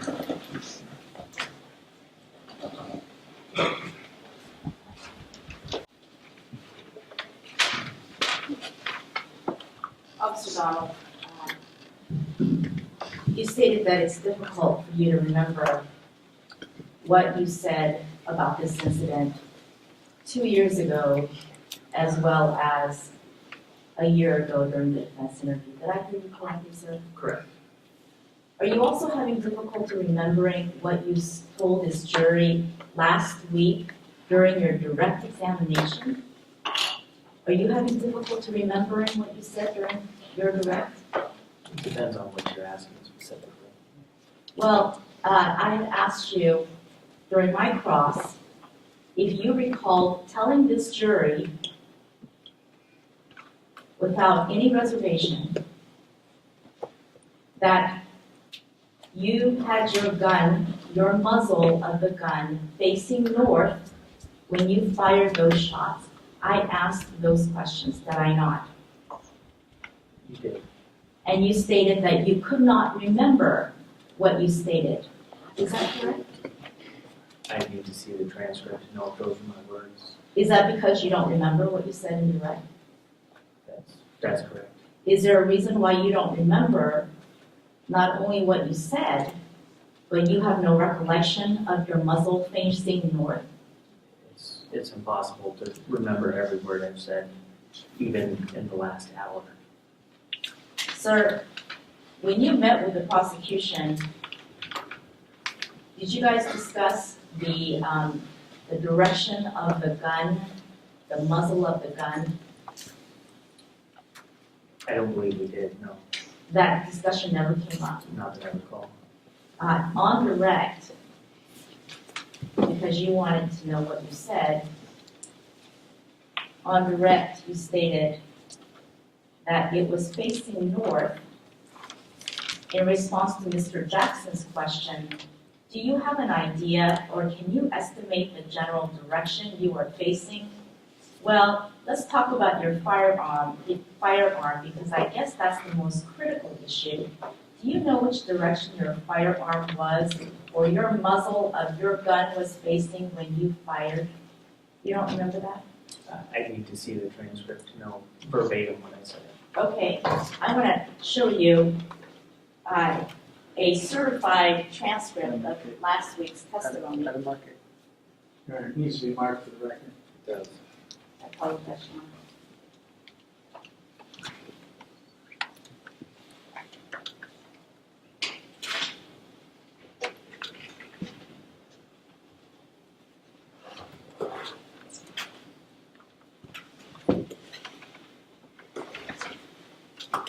May I approach your home? I'm going to show you what's been marked as Defense Exhibit 359. And I want you to tell the jury that this is a certified copy of the transcript of your statement made during direct examination.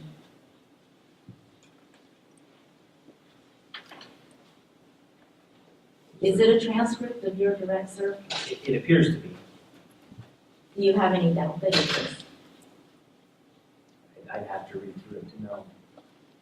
Sir, It appears to be.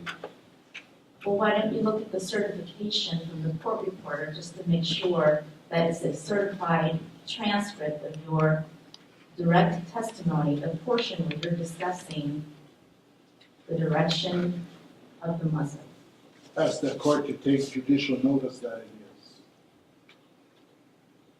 Certified copy of this transcript. Yeah, I'm not taking judicial notice of that now. Sir, just look at the very back page and see if there's a certification. I've never seen one of these before, so I don't know exactly what I'm looking at. I have May I approach and show? never seen one of these before.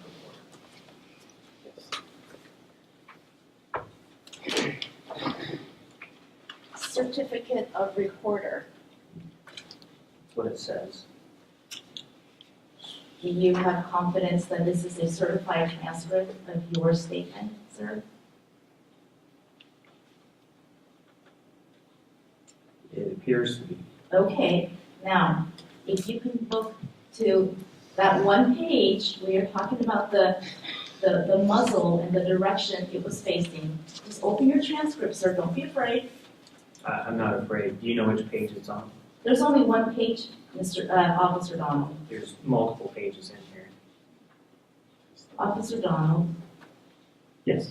look at the pages, look for the portion, don't look at who prepared it, the title. I'm asking you to look at the page where it has the question that was asked. You're on it right now. You're on it right now, your hand's on it.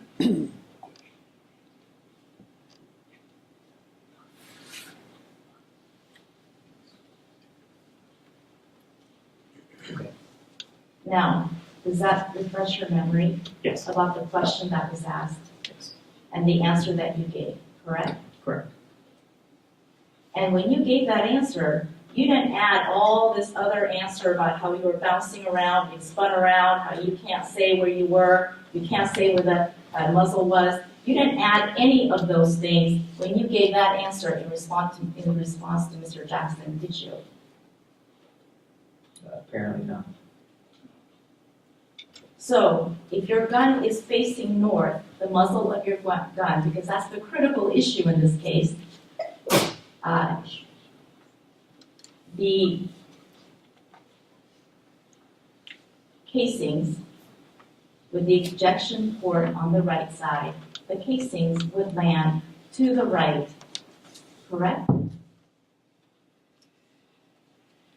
They would eject from the firearm to the right. Yes, it would eject from the ejection port to the right of the firearm, correct? Correct.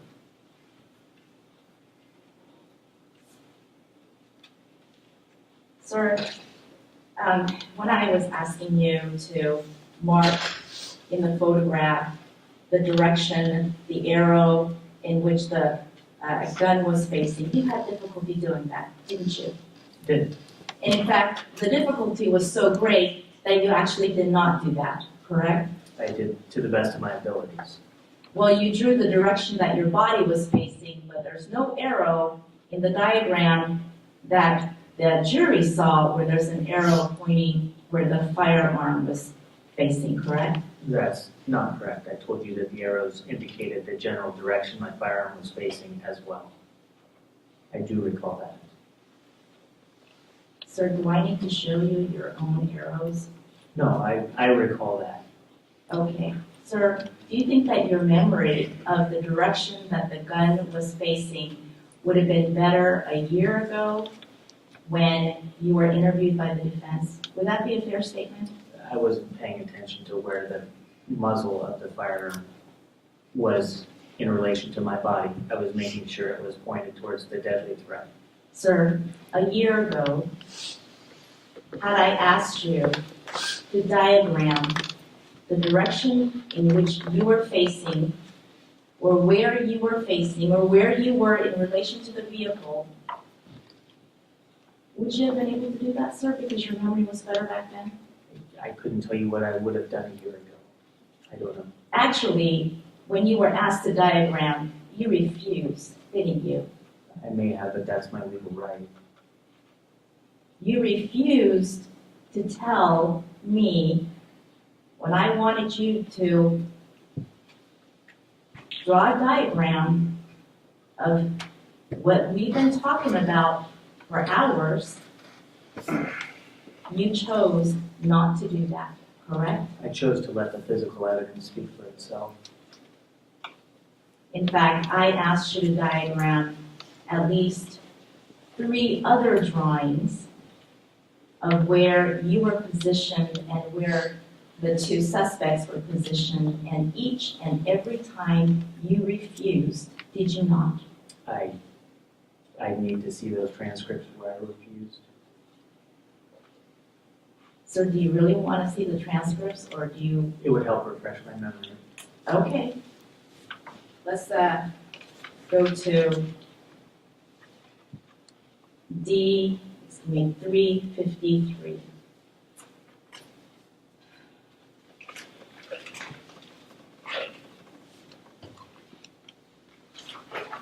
Three 353 is not a transcript, it's notes. The notes.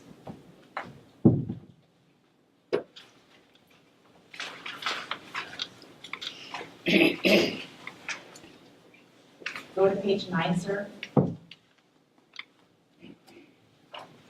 First sentence by you. Then initials RD. You see where it says, I'm not drawing a diagram? I do. And do you see 4 responses down? I'm asking you to diagram when you parked, got out of your vehicle, first saw them. This isn't a transcript, so what counsel is stating is not, it's not a question and answer format. I will rephrase. Thank you. It's not a transcript. Thank you for clarifying, Officer Donald. This You're is a written summary of the interview that you had with me back in April of 2016. Is that correct? It is. Okay.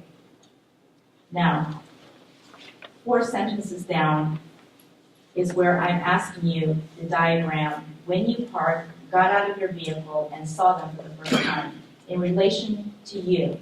Do you recall that? I do. And you stated, I'm not drawing a diagram, correct? That is correct. And then, page 10,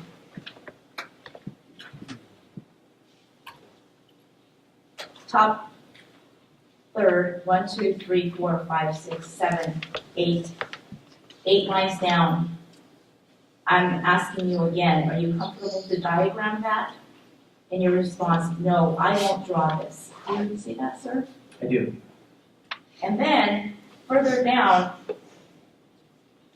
1, 2, 3, 4, 5, 6, 7, 8, 9, 10, you describe how you were in a field stance, and as I approached them with my right foot forward. Do you see that comment, sir? Yes. And then you were asked, will you draw a diagram showing where they were in relation to you and the patrol cart at this point? Do you see that question, sir? I do. Do Do you see a response? I'm not going to draw where I was standing in relation to the back of my car, where they were. Do you see that response? I do. And then I asked, and why wouldn't you diagram this? Again, objection to what was asked. This isn't a transcript. Sustained. Do you recall me asking you why you won't diagram? The notes indicate that you did ask me, and I said no. And do you recall your specific response? It's simply because I said no. I do. Objection, again, it is not. Sustained if it's not a transcript, it's correct. And sir, in relation to where you were when those shots were fired, and your request, my request to have you diagram, do you recall me asking you if you were still refusing to diagram? Page 13, top third, 1, 2, 3, 4, 5, 6, 7. Actually, go down to line 5. See if that refreshes your memory. Yes. And you still were refusing to diagram, correct? That's correct.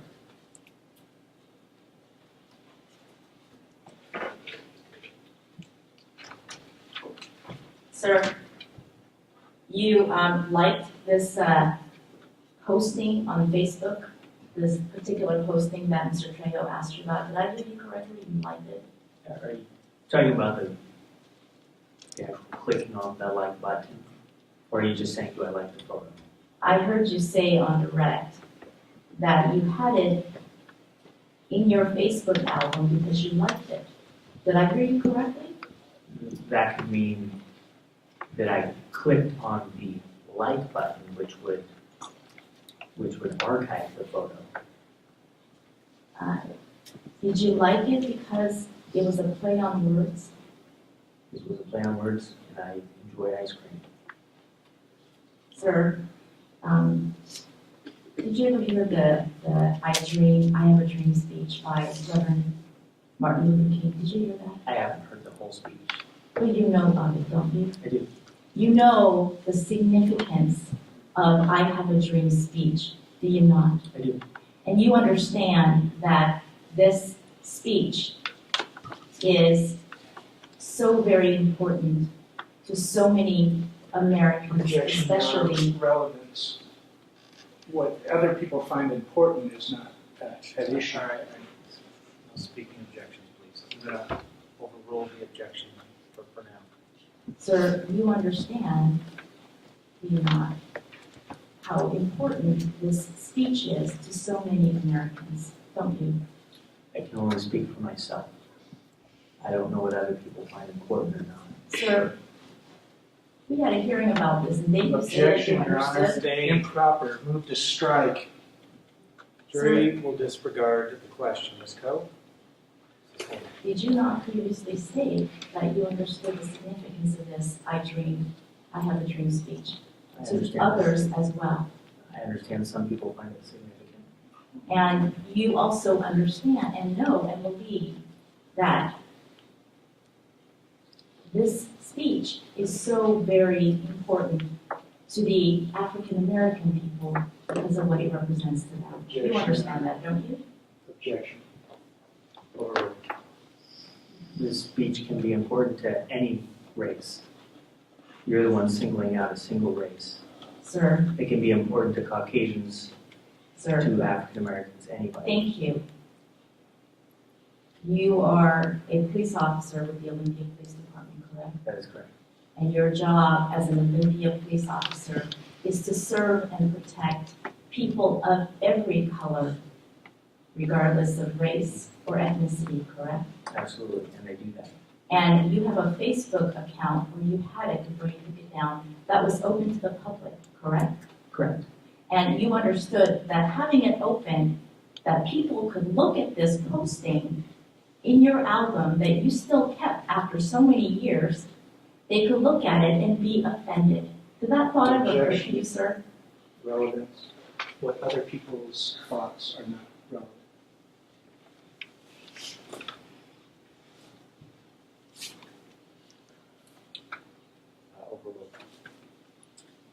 Did you understand? I didn't knowingly keep a photo so people could find it offensive for Sir, 7 years. that was not the question. The question was, knowing that you're a police officer, did it concern you that someone might see this posting, perhaps an African-American person, and go, you know what?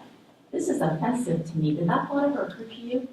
I have just as much right to free speech as anybody else, regardless of me being a police officer or not. Sir, that wasn't the question again. Well, that's my answer. Did you think that it was insensitive, you being a police officer, and coming in contact with so many different people of different color and creed and ethnicity, that people would see this and find it offensive? Once again, how other people find it is not relevant.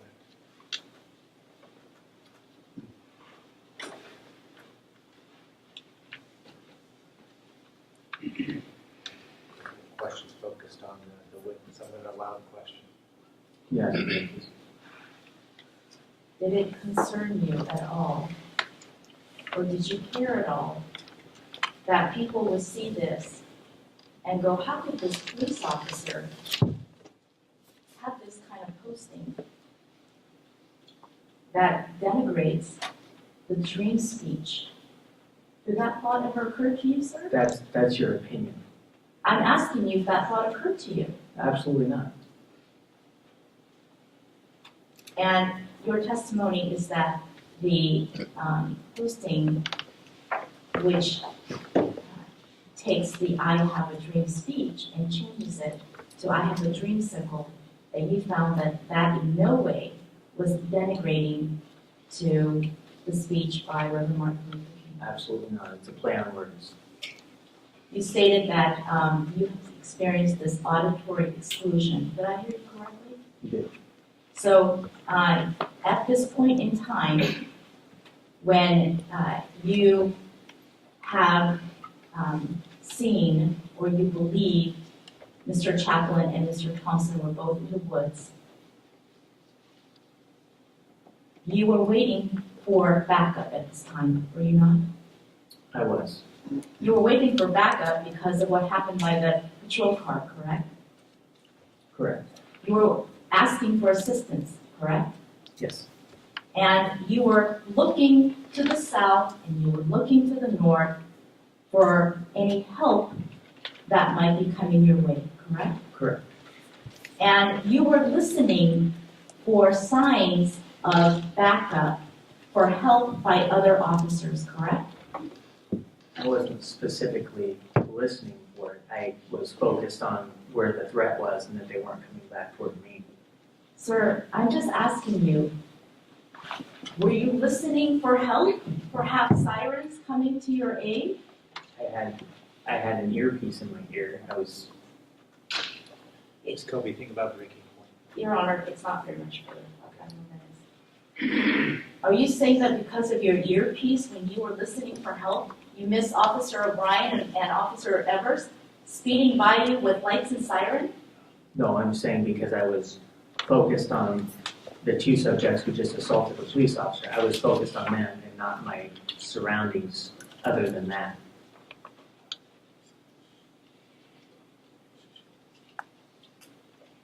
Sir, you stated that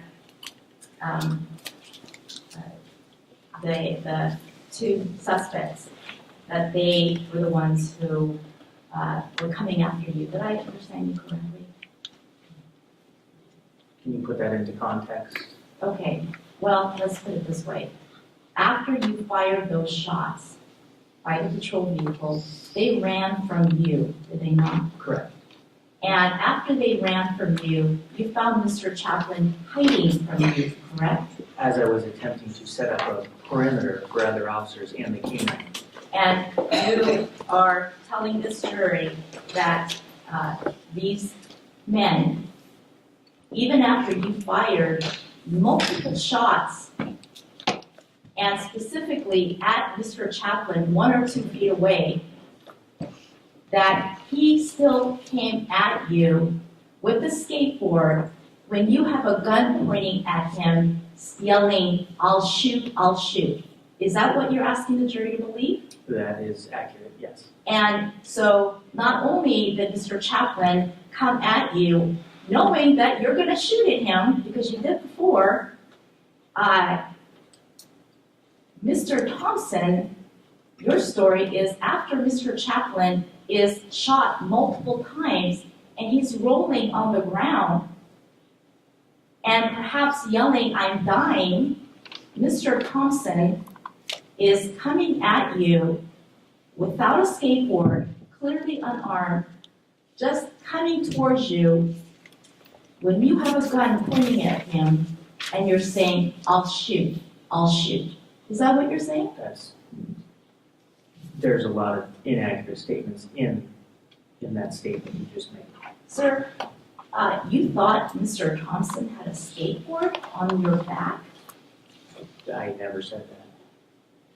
Well, didn't you intimate during redirect that you thought perhaps the other weight on your back was a skateboard? No, I never said that. I said there was a pressure on my back. In fact, when you were asked by Detective Claridge if he was using both hands, you said, "I don't even know if he was using both hands," right? That's accurate. And when I asked you during my interview, you still didn't know if he was using his other hand, correct? That's accurate. So no way, no how are you trying to intimate that Mr. Thompson had his skateboard on your back? You're not trying to tell the jury that, are you? Telling the jury, I couldn't see what was on my back, but there was a pressure pushing me down toward the ground.